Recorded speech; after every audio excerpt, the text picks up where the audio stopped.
সাইয়্যিদুনা মুহাম্মাদুর রাসূলুল্লাহ সাল্লাল্লাহু আলাইহি ওয়াসাল্লামের অত্যন্ত আদরের কলিজার টুকরা মা ফাতিমাতুজ জোহরা রাদিয়াল্লাহু তাআলা আনহা যেদিন ইন্তেকাল হয়ে যায়, ইন্তেকালের সময় উনি বলে গেছিলেন, এরে দুনিয়ার মানুষের সামনে আমি ফাতেমা যে ইন্তেকাল করেছি কাউকে বলা যাবে না, এলান করা যাবে না।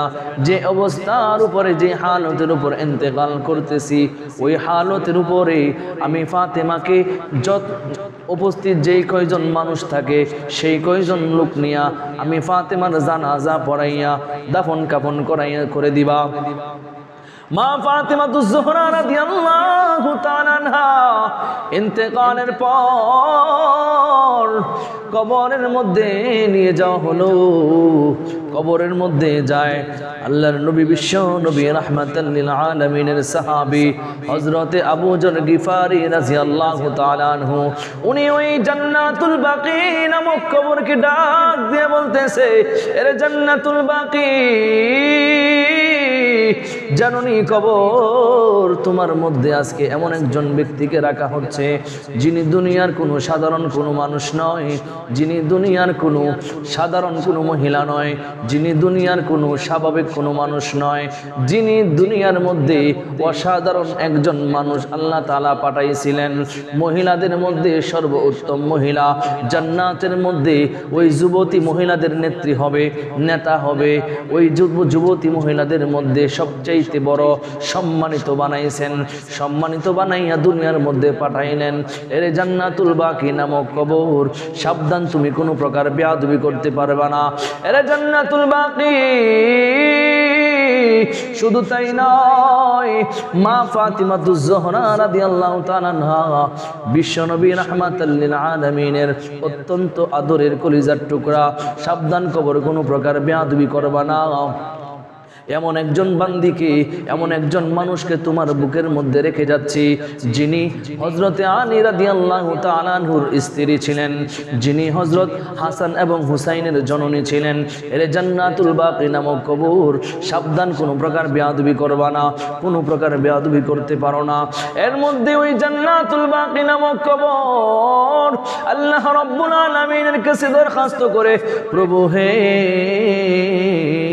আপনি আমার জবানটা খুলে দেন, আমি আপনার নবীর সাহাবী হযরতে আবু যর গিফারি রাদিয়াল্লাহু তাআলা আনহুকে দুইটা কথা বলতে চাই। আল্লাহ রাব্বুল আলামিন সঙ্গে সঙ্গে ওই জান্নাতুল বাকি নামক 3.5 হাত মাটির কবর, ওই কবরের জবানটা আল্লাহ তাআলা খুলে দিয়েছেন। সুবহানাল্লাহ পড়েন।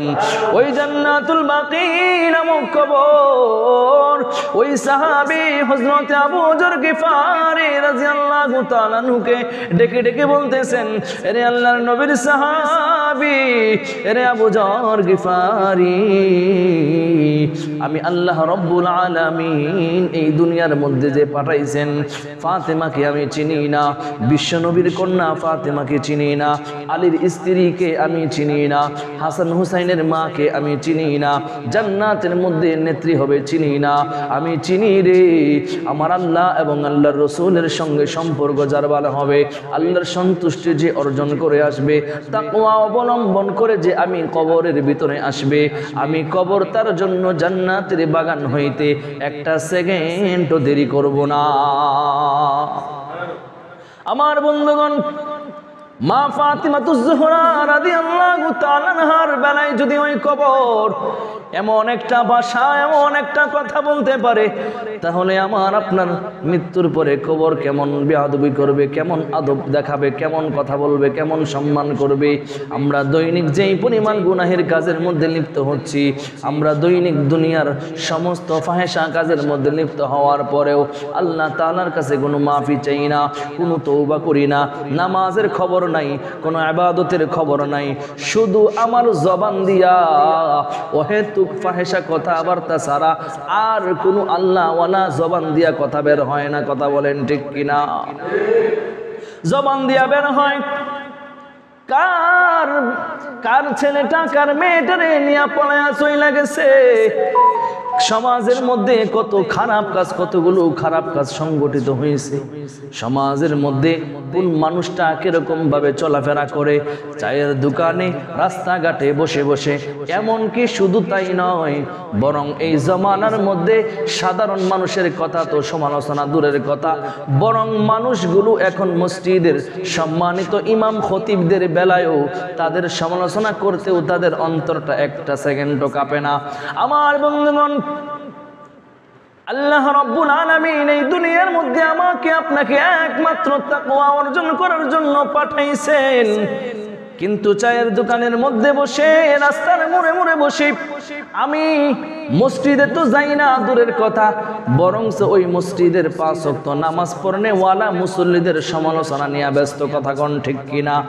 শুধু তাই নয়, মুসল্লির কথা বাদ, মসজিদে যিনি নামাজ পড়ায় 5 ওয়াক্ত নামাজ আদায় করনে ওয়ালা, 5 ওয়াক্ত নামাজ পড়ানে ওয়ালা, ওই ইমাম সাহেবের পিছনে পর্যন্ত আমি লেগে যাই। কথা বলেন ঠিক কিনা? মাসে একদিন মাত্র শুক্রবারে জুমায় যায়, গিয়া মগায় ফ্যানের দিকে ছায়া কয়, হুজুর ফ্যানটা যেমন অপরিষ্কার দেখা যায়। কথা কোন ঠিক কিনা? আবার কিছু মুসল্লি আছে আজানের আগেই মসজিদের এক সাইডে, ওয়ালের সাইডে একটা তাসবির দানা নিয়া সুন্দর করে সুবহানাল্লাহ সুবহানাল্লাহ সুবহানাল্লাহ পড়তে দেয়নি। আবার যখন ইমাম সাহেব আসলো আজানের বেলায়, অথবা মুয়াজ্জিন সাহেব আসলো আজান দেওয়ার সময়, সুবহানাল্লাহ সুবহানাল্লাহ পড়তেছে, মুয়াজ্জিন সাহেব, ইমাম সাহেব ফ্লোরটা